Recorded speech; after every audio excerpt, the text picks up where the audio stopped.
Hey friends, how goes it? It is Family Day in Canada.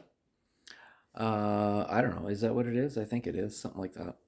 Um, anyway, I just wanted to say, send out a quick little message to you all um, that in spite of the seeming insanity that's happening in our world right now, especially in Canada, well, no, just everywhere, really. It's happening everywhere, isn't it?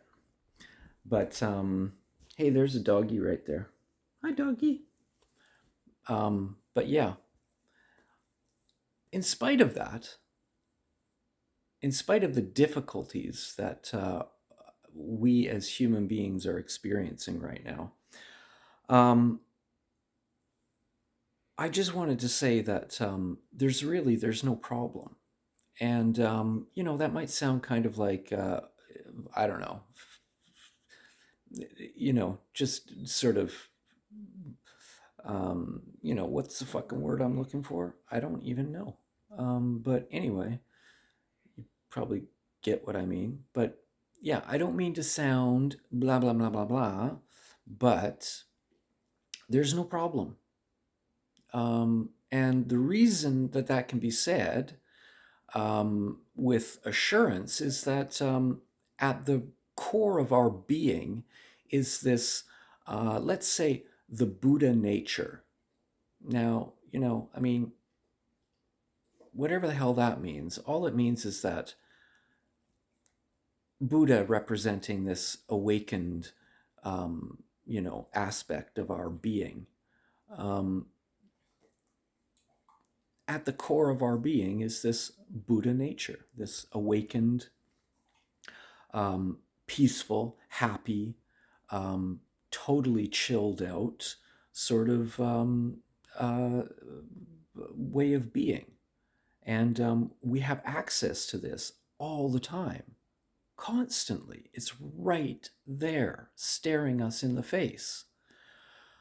This face, which is no face, that's staring out into the great abyss, this eternal, present nowness, which is here right before us. And we all are coming from this place.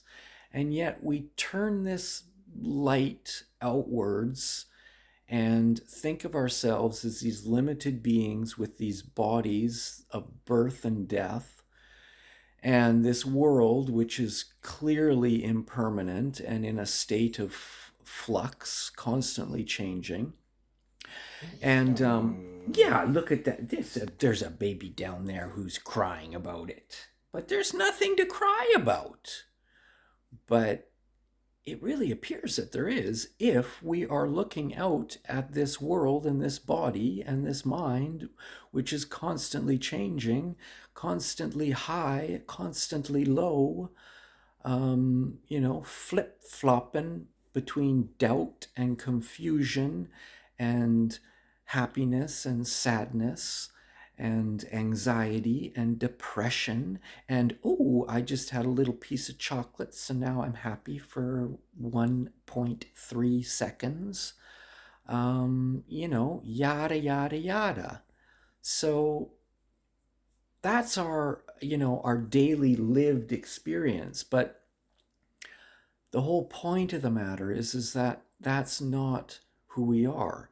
And when we flip this back around, when we turn the light inwards and shine it into our true nature, which is this Buddha nature, which is awake and wild and wonderful, then everything is cool, and we don't have to be a crybaby anymore, because God knows there's enough crybabies in this world. Ooh, boo hoo. I feel sorry for myself, and I'm going to blame you and everyone else for all of my problems, instead of turning this light around, looking at ourselves and seeing that everything is cool, right? As this puppy whines because he wants to go out for a walk. So I better turn this video off and take this little baby boy out for a walk because he's just a baby boy. Okay. Good night. Bye-bye.